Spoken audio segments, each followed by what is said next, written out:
So I'm here with Nia Tavoularis at Connections for the Homeless in their conference room. And we're here today to talk about how this COVID-19 pandemic is affecting Connections for the Homeless, how it's affecting people who are experiencing homelessness, and how we as a community can help this organization support their clientele. So, thank you. Hi, thank you. So, yeah, it's been a real whirlwind for us the last couple of days. We started preparing last week when we saw what was happening, and we saw that there was just a build, and that we knew that our population is particularly vulnerable. So people experiencing homelessness, first of all, there's a lot of them have underlying health conditions, right? And we know that people who are exposed to COVID-19, for the most part, like 80% of people get through it and are recovering fine. It's just people who are senior and or those people who have underlying health conditions, and the people who are experiencing homelessness often have underlying health conditions because it's very difficult to manage your health. It's very difficult to manage your cardiovascular disease, your diabetes, your asthma. All of those things are managed better when you're housed. And when you're not housed, it's hard to get your medicines, keep them cold, all of those things. So we know that our population is particularly vulnerable. So we really started preparing last week to figure out kind of what we were going to do. What we decided to do, and we implemented that on Wednesday, is that we are continuing all of our services except for one, which is that one of the things that we offer is laundry at our shelter facility. So free laundry is a really important service that we provide, but it also means that people have to kind of hang out together in our small-ish laundry room and be in close quarters for long periods of time, because it takes about 3 hours to wash and dry a load.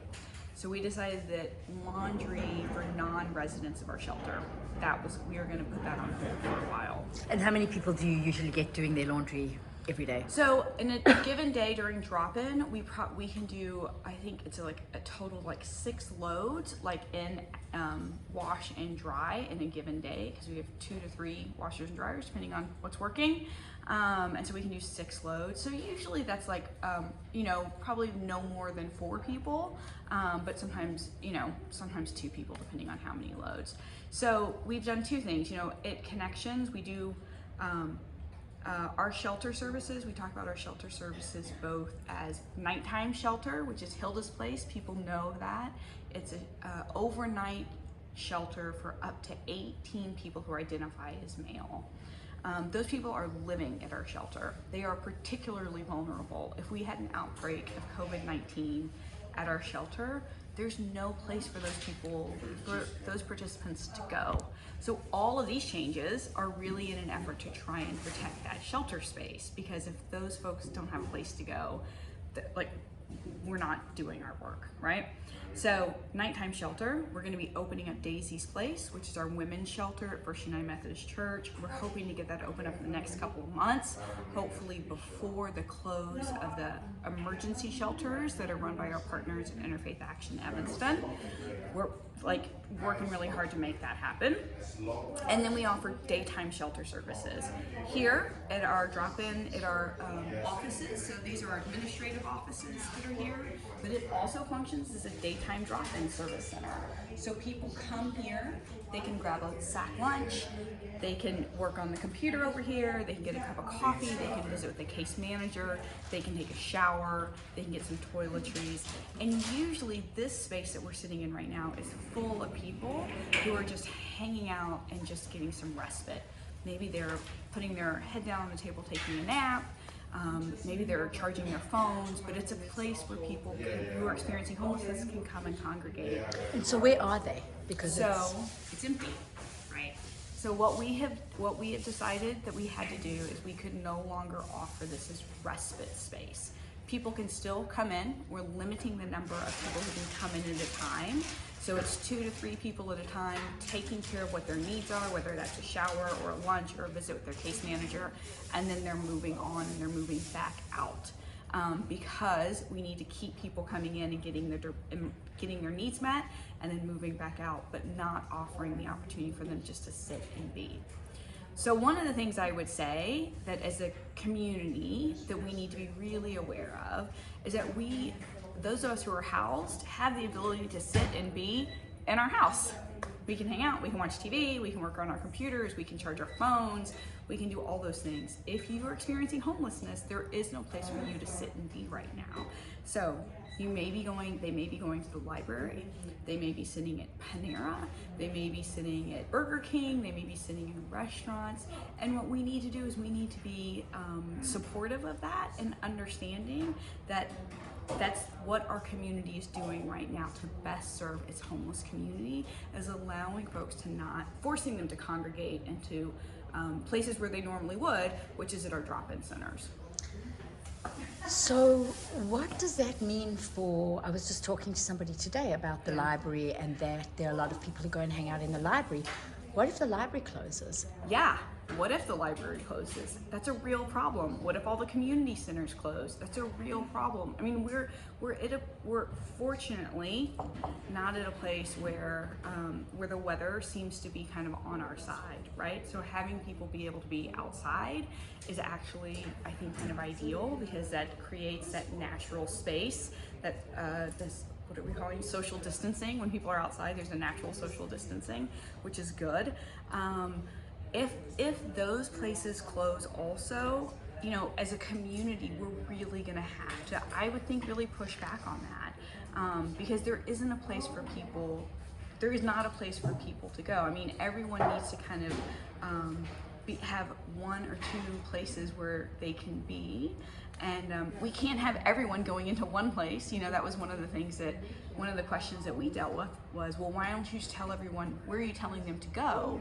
And we're like, well, if we tell everyone who'd usually be here to all go to the same place, then we're just recreating the problem we're trying to avoid, right? So people need to be able to kind of dissipate out into the community, which is the only way to keep everyone safe. Yeah, no, Yeah. I might edit this. Yeah, I mean, I will edit this. Yeah. So what's so hard to understand is, like, if you don't have a place to live or to stay, and you go to the library and you are sick and other people are in the library, Right. you're going to get them potentially sick. Right. So one of the things that we need all of our community to be aware of is that for people who are presenting any kind of illness, right, especially for people who are homeless, a couple things. One, we don't want to just run homeless people like out of spaces, because if they are actually sick with COVID-19 and they go out, we can't find them, right? So what we need to do, and this is one of the things that we've been talking about with our staff and then also with our friends at the emergency shelter, is that if people are presenting as being ill and not well, we actually, our protocol is to isolate them in the space and then reach out to the health department and say, what would you like to do? We have someone who's not presenting not so short of breath that we need to call an ambulance, because obviously if someone is really in distress, we're going to call an ambulance. But someone's come in, they're not their usual selves, they seem to be a little bit ill, there's definitely some coughing. We have isolated them, we've put a mask on them, they're in this small conference room, or at these other locations, at our other location we have another space. But what do you want us to do? And so we're relying on the Evanston Health Department to help us navigate what those next steps are. Because the last thing our community wants us to do is to be like, don't come in here, and then like send them out, right, where we can't find them again. So have you taken direction from the Evanston Health Department, like, as you made these decisions? Yeah, so we have. So our executive director, Betty Bogg, has been in communication both with the mayor and with Ike, who's the director of the health department, and talking about, I mean, it's very fluid. So we're talking every day. You know, yesterday morning, there wasn't a case of COVID-19 in Evanston. This morning, now there's 2.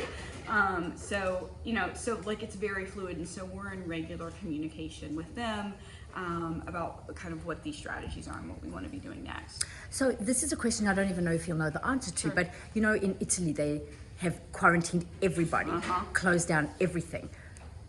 So what happens then? Because sometimes I think, well, wouldn't it be a smart idea to say everybody stay home for the next 2 weeks? Right.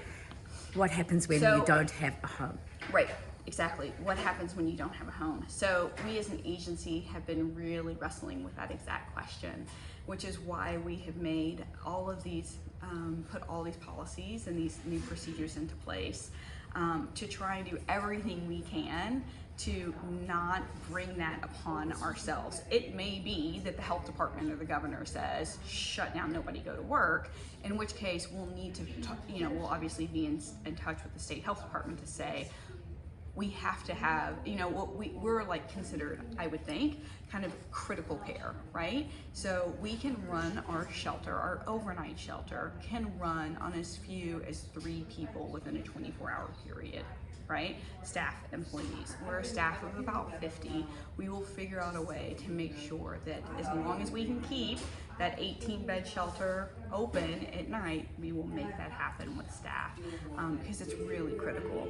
What we may not be able to do is provide any of these other drop-in services, right? Where we cannot do any case management, we can't do any distribution of sack lunches, we can't do any showers for anyone who's out on the street. And that's just really unacceptable. So if something happens and the whole community goes into quarantine, clearly we're going to be in conversation with the mayor and the city and say there are a large number of people in our community that don't have a place to be. So how do we want to address that? And then talking just about general things, are you having anyone who comes in, clients and people who are working, washing their hands and... Right, so our protocols that we have put into place, in addition to just not allowing people to congregate in large numbers and not really being able to use our areas as our drop-in spaces, respite care. The other things that we are doing is we've implemented a really strict hand washing protocol. So everyone who walks in, they're asked to wash their hands with warm soapy water. We also have the alcohol stuff, the hand sanitizer. We have eliminated, people love to bring us food like after a funeral or after a birthday party, and we're not accepting any of that open, unpackaged food right now. We have taken for our shelter, which is amazingly supported 365 days a year by volunteers who come in and cook dinner. So they usually will bring food, they cook it in our shelter kitchen. They, the residents of the shelter will self-serve, and then the volunteers and the residents sit down and enjoy a meal together. It is one of our most engaging kind of cross-community opportunities. People love it, residents love it, volunteers love it. We have instead asked all of our dinner cook volunteers, please prepare the food at home, being very conscientious that no one in your home is sick. Let us know if you can't. But prepare the food at home, bring it to the shelter. Our staff and the residents will self-serve. We're not having people sit down and have meals together. Right now, these new protocols are in place through the end of this month, and we'll be revisiting them obviously as things continue to develop.